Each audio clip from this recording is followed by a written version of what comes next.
Everybody, so let's deploy our website on IIS and using HTTPS, right? So we will host our website on HTTPS. We will bind that site with IP address, and then the last step, we will bind that with a hostname. So we will provide a hostname to the website without paying any extra cost. So you can give any name to your website without paying, right? Interesting.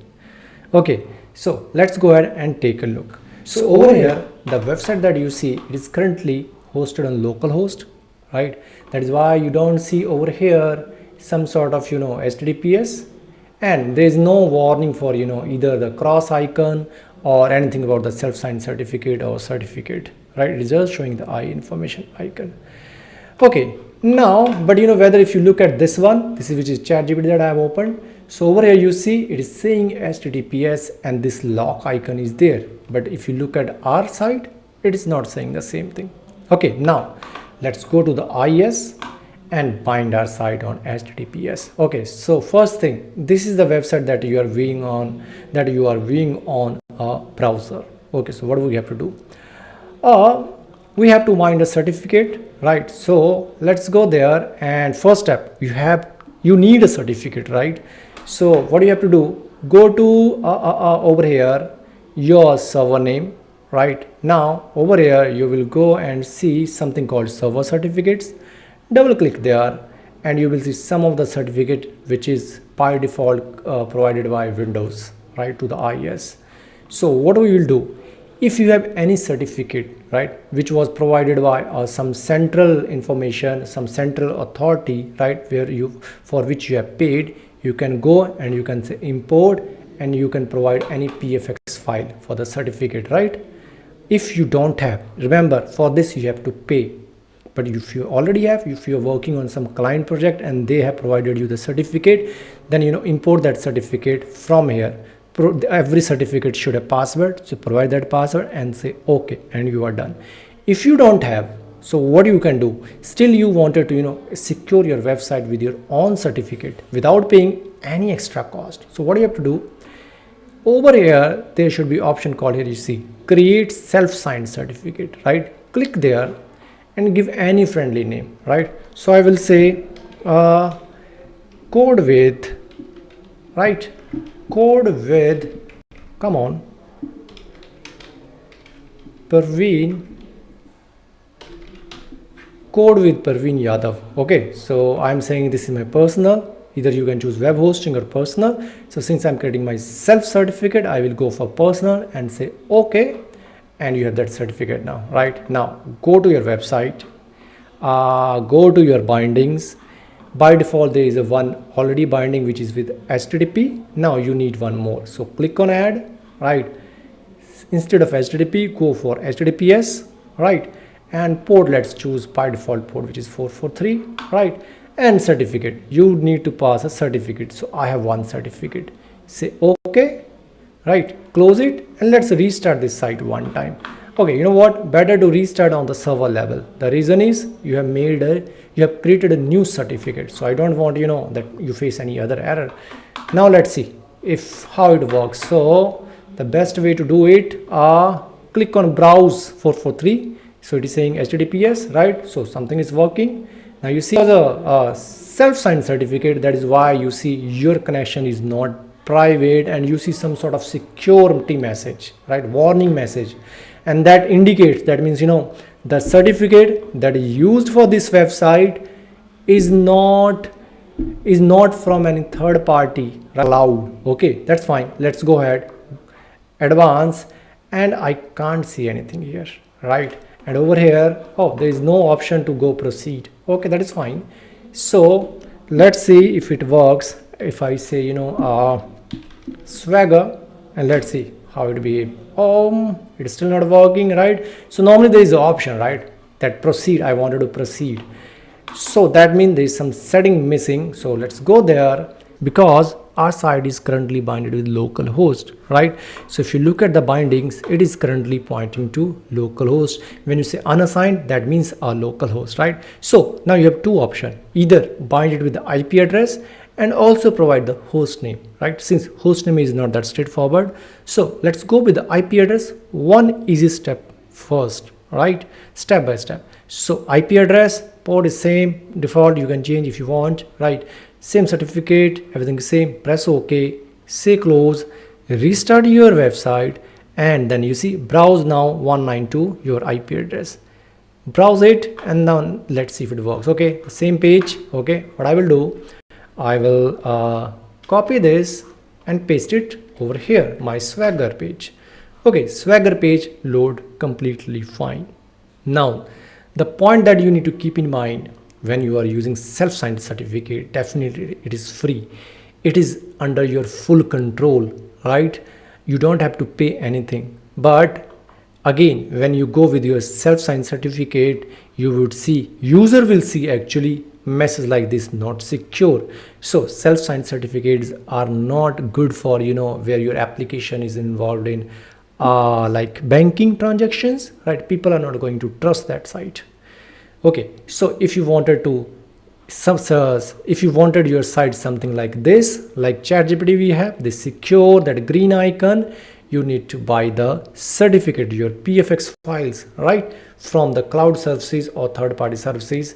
So that can give you that security, that trustworthy, so user can trust. But if you don't want to paste anything, you can go with the self-signed certificate. Right now, before we bind this site with the host name, what's the difference? What are the different advantages and disadvantages of using SSL certificate, right? So I have asked same question to ChatGPT. Now the answer that I got, it is cost effective, that is the free, right? That is the advantage of self-signed certificate. Quick to issue, definitely, because it is your under control, so you can issue immediately. You don't have to go for third party, hey, go, this is my certificate, please validate. No, you don't need to worry about that. You have full control again, right? Useful for development and testing environment. Yes, if your site is in development, go for this certificate, because you don't want to pay at that time. When your site is actually on production mode, at that time, go for the certificate provided from third party, which are trustworthy, right? And no dependencies on the externals here, definitely, because it is in your control. Now, the disadvantage, not trusted by browser or operating system. That is why you see not secure, right? No third-party validation, yes, because we have not paid for it. No one is going to validate our certificate, so that means making it easier for attackers to spoof. Now, manual installation required, right? Client and users must manually test the certificate, which doesn't scale well for public-facing services. That means, trust it at your own risk, right? It is not that trustworthy. Poor user experience, definitely. Everything's related to, the trust. Because, see, if something, let's say you are opening a website where you have to do some, money transfer to your friend, and if you see something is not secure, why you will pay there? Right? You will definitely something in your mind that this site is something hacking my data, because it is saying it is not secure, right? So that is why don't go for the production site for the self-signed certificate. Yeah, but the mechanism would be same.